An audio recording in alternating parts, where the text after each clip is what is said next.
मित्रांनो, स्वाभिमान शोध अस्तित्वाचा या मालिकेच्या आजच्या भागात आज आपण बघणार आहोत. पल्लवीने सगळा प्रोग्राम अरेंज केलेला असतो आणि ती सूत्रसंचालन करत असते.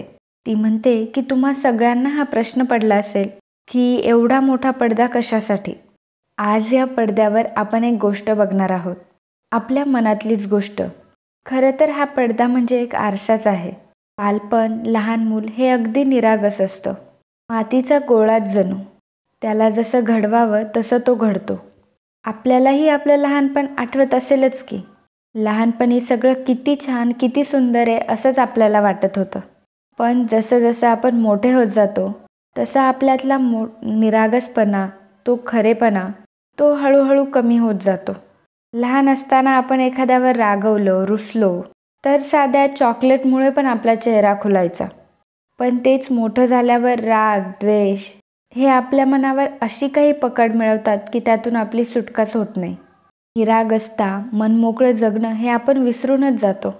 तर आज अशीच एक गोष्ट आपण ह्या पडद्यावर बघणार आहोत. ही गोष्ट आहे निरागस बालपणाची, गोड आठवणींची. आपल्या माणसांबरोबर जगत असताना छोट्या छोट्या आनंदांची. करायची मग सुरुवात. मित्रांनो, जर अजूनही तुम्ही चॅनलला सबस्क्राईब केलं नसेल तर तुमच्या अनलॉक एंटरटेनमेंटसाठी आपल्या चॅनलला लगेच सबस्क्राईब करा. आणि आजचं लाईक्सचं टार्गेट असणारे 900 लाईक्स, त्यामुळे व्हिडिओला लाईक देखील नक्की करा. थँक्यू. मग प्रोजेक्टरवर ऑन होतो.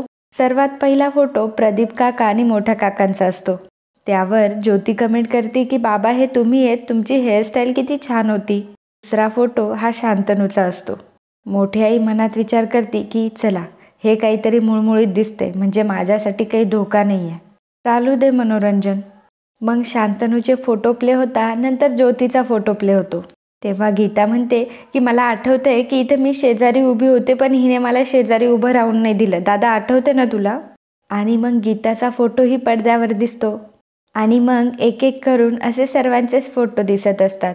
आणि अचानक शांतनू, प्रभाकर सर आणि आदिती मॅमचा फोटो येतो. त्याच्यानंतर शांतनू आदिती मॅमच्या मांडीवर झोपलेला असतो तो फोटो येतो. ते बघून शांतनू तिथून उठतो आणि निघायला लागतो. तेवढ्यात पडद्यावरचा व्हिडिओ चालू होतो. त्यात छोटा शांतनू म्हणत असतो की आई. व्हिडिओमध्ये आदिती मॅम शांतनूला म्हणत असतात की आलास बाळा तू शाळेतून, आज कोणता विषय शिकवला? तेव्हा शांतनू म्हणतो की गणित, आणि फर्स्ट रँक आली. ते बघून शांतनूच्या डोळ्यातही पाणी येतं. पल्लवी म्हणते की हा आहे आपल्या गोष्टीतला हिरो. ह्या हिरोला त्याच्या आईशिवाय एक क्षणही करमायचं नाही. सकाळी उठलं की आई, शाळेत जाताना आई, शाळेवरून परत आलं की आई. त्यानंतर आदिती मॅम छोट्या शांतनूला आसन शिकवत असतात. प्रभाकर सर शूटिंग करत असतात. तेव्हा आदिती मॅम म्हणतात की काय चाललंय रे प्रभाकर तुझं? आणि आदिती मॅम शांतनूला शिकवत असताना शांतनू झोपी जातो. तेव्हा प्रभाकर सर कॅमेरा पुढे ठेवून त्या तिघांचेही क्षण त्या कॅमेऱ्यामध्ये कैद करत असतात. तेव्हा आदिती मॅम आणि प्रभाकर सर एकमेकांना हक करत असतात. तेव्हा शांतनू मध्येच उठतो आणि म्हणतो की मी जागा आहे. आणि मग पुन्हा सर्वजण खूप हसायला लागतात. पल्लवी म्हणते की जेवताना घास भरवण्यासाठी सुद्धा आईच. मग पडद्यावरच्या व्हिडिओमध्ये आदिती मॅम शांतनूला जेवण भरवत असतात. प्रभाकर सर देखील म्हणतात की बघा कसा गुड बॉय आहे आमचा शांतनू. जेवता जेवता शांतनूला ठसका लागतो तर आदिती मॅम लगेचच त्याच्यासाठी पाणी देतात. हे बघून आदिती मॅम देखील गहिवरून आलेल्या असतात आणि शांतनूही रडत असतो. पल्लवी म्हणते की रात्री झोपताना गोष्टी सांगताना सुद्धा आईच. आणि मग स्क्रीनवर व्हिडिओ प्ले होतो की आदिती मॅम शांतनूला झोपवत असतात. पल्लवी म्हणते की अंधारून आलं तर कुशीत शिरायला सुद्धा आईच. आई आई आई आई आणि आई. आपल्या या हिरोला सगळ्या गोष्टी सतत आपल्या आईनेच केलेल्या आवडायच्या. जिथे तिथे आपली आईच आपल्यासोबत असावी असा त्याचा हट्ट. पण त्याची आईसुद्धा अगदी प्रेमाने त्याच्यासाठी सगळं काही करायची. आणि नंतर दुसरा एक व्हिडिओ प्ले होतो ज्यामध्ये मोठी आई शांतनूच्या मागे मी तुला उठणं लावते असं म्हणून पळत असते. पण शांतनू म्हणत असतो की नाही, मी माझ्या आईकडनंच उठणं लावून घेणार. प्रभाकर सर म्हणतात की काय झालं बाळा? तेव्हा शांतनू म्हणतो की आईला सांगा ना, मोठ्या आईला सांगा ना, मला फक्त माझ्या आईकडूनच उठणं लावून घ्यायचं आहे. तेव्हा प्रभाकर सर म्हणतात की अरे उठणंच लावायचं आहे, त्यात काय होणार आहे, घे ना मोठ्या आईकडनं लावून. शांतनू म्हणतो की आई किती छान उठणं लावते, नाहीतर मोठी आई नुसते घसा घासते. तेव्हा प्रभाकर सर म्हणतात की अरे काही घासून वगैरे नाही देत, मोठी आई लावेल उठणं. तेवढ्यात आदिती मॅमही तिथे येतात. शांतनू आई म्हणून ओरडतो, तेव्हा आदिती मॅम म्हणतात की लावायचं ना उठणं आता. मग शांतनू लगेच पाटावर बसतो. आदिती मॅम त्याचे कपडे काढायला लागतात, तेव्हा शांतनू म्हणतो की मला लाज वाटते. पुन्हा सर्वजण हसतात. आदिती मॅम म्हणतात की एवढा मोठा झालास का तू, हात पुढे करा. आधी गालाला लावू का? बरं. सगळीकडं हसण्याचं खेळण्याचं वातावरण असतं आणि सर्वजणही त्याचा खूप आनंद घेत असतात. तेव्हा पल्लवी म्हणते आईचा स्पर्श तिच्या मायेची सर कशालाच नाही, हे आपल्या हिरोला माहिती आहे. पण आई असतेच अशी की छोट्या छोट्या गोष्टींमध्ये आपल्या बाळाची काळजी घेणारी, बाळाच्या छोट्या छोट्या आठवणी आपल्या काळजात जपणारी. आपल्या या हिरोची आईसुद्धा अशीच, पण तिची खास आठवण तिने आपल्यासोबत जपून ठेवली. लहान बाळाला जेव्हा नवे दात येत असतात तेव्हा त्याला ते खूप शिवशिवतात. सतत काहीतरी चावावंसं वाटतं. बाळासाठी हा एक प्रकारचा खेळच असतो, पण आईसाठी तर ही अनमोल अशी आठवण असते. आपल्या हिरोच्या आईसाठी सुद्धा त्याची प्रत्येक गोष्ट ही पहिली होती. म्हणून तर तिच्या गळ्यातलं मंगळसूत्र तिच्या बाळाने चावलं तरी तिने ते जपून ठेवलं. बदलून तिने दुसरं घेतलं नाही, उलट ती आठवण तिने तिच्या उराशी जपून ठेवली. अजूनही ते मंगळसूत्र आपल्या हिरोच्या आईच्या गळ्यात आहे. ते तिच्यासाठी फक्त सोन्याचं मंगळसूत्र नाही, तर सोन्यापेक्षा जास्त मौल्यवान आठवण आहे. आईच्या मायेची तुलना कशाशीच होऊ शकत नाही. साधं एक गुलाबाचं फूल द्यायचं म्हटलं तर गुलाबाचे काटे ती स्वतःपाशी ठेवेल आणि फक्त ते गुलाबाचं फूल आपल्याला देईल. स्वतः कष्ट सोसेल, पण देताना मुलाला मात्र प्रेम देईल. म्हणून तर आपल्या बाळाला काही झालं तर आईचं काळीच कलमलतं. नंतर एक व्हिडिओ प्ले होतो ज्यामध्ये शांतनू सायकल चालवत असतो आणि आदिती मॅम खूप घाबरत असतात की तो सायकलवरनं पडेल. प्रभाकर सर म्हणत असतात की शांतनू तू कर, पण आदिती मॅम म्हणते की नको रे प्रभाकर, तो पडेल खाली. अरे नाही रे नको, पडेल तो, त्याला सवय नाही आहे, त्याला लागलं तर.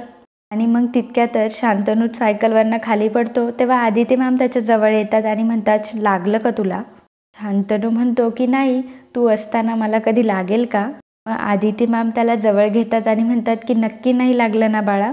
आदिती मॅम म्हणतात की शांतू, तुला थोडं जरी लागलं ना मला सहन होत नाही रे.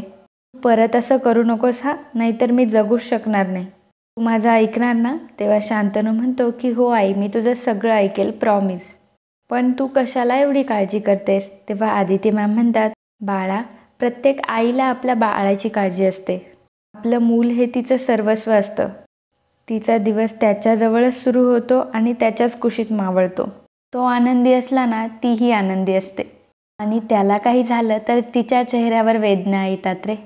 आई म्हणजे प्रेम, आई म्हणजे माया आणि आई म्हणजेच वात्सल्य. मला माहिती आहे देवबापाने आई का केली, कारण त्याला माहीत होतं की तो सगळ्या ठिकाणी एका वेळी नाही पोचू शकत. आई सगळ्यांची काळजी घेते आणि बाळावर खूप प्रेम करते, अगदी देवबाप्पासारखं. म्हणून आईला दुसरं रूप मानता माहिती आहे? हे ऐकून ज्योती आणि गीतासुद्धा विभावरीच्या मांडीवर डोकं ठेवतात. शांतनूसुद्धा म्हणतो की माझी आई मला खूप आवडते, अगदी देवबाप्पासारखीच. आज तू माझ्यामुळे रडलीस ना, तुला त्रास झाला ना, मग मी पनिशमेंट घेतो. तेव्हा शांतनू कान पकडून उठाबशा करायला लागतो. तेव्हा आदिती मॅम म्हणतात की शांतू, तू पनिशमेंट नाही घ्यायची. पनिशमेंट जर घ्यायची असेल तर मी घेईन. माझ्या शांतूला काही त्रास झाला तर मला नाही सहन होणार, मला झाला तरी चालेल. आणि मग आदिती मॅम शांतनूला जवळ घेऊन खूप रडत असतात. तो व्हिडिओ बघून तर सगळ्यांच्याच डोळ्यामध्ये पाणी आलेलं असतं. सर्वजण रडत असतात. शांतनू देखील खूप रडत असतो. तेव्हा पल्लवी म्हणते की हे असतं आईचं प्रेम, ही असते आईची माया. आणि मग लाईट्स ऑन होतात तेव्हा दिसतं की सगळ्यांचे चेहरे रडवलेले असतात. आदिती मॅम शांतनूजवळ जातात, पण शांतनू तिथून निघून जातो. पल्लवी पटकन आदिती मॅम जवळ जाते. आदिती मॅम खाली बसतात आणि पल्लवीजवळ खूप रडतात.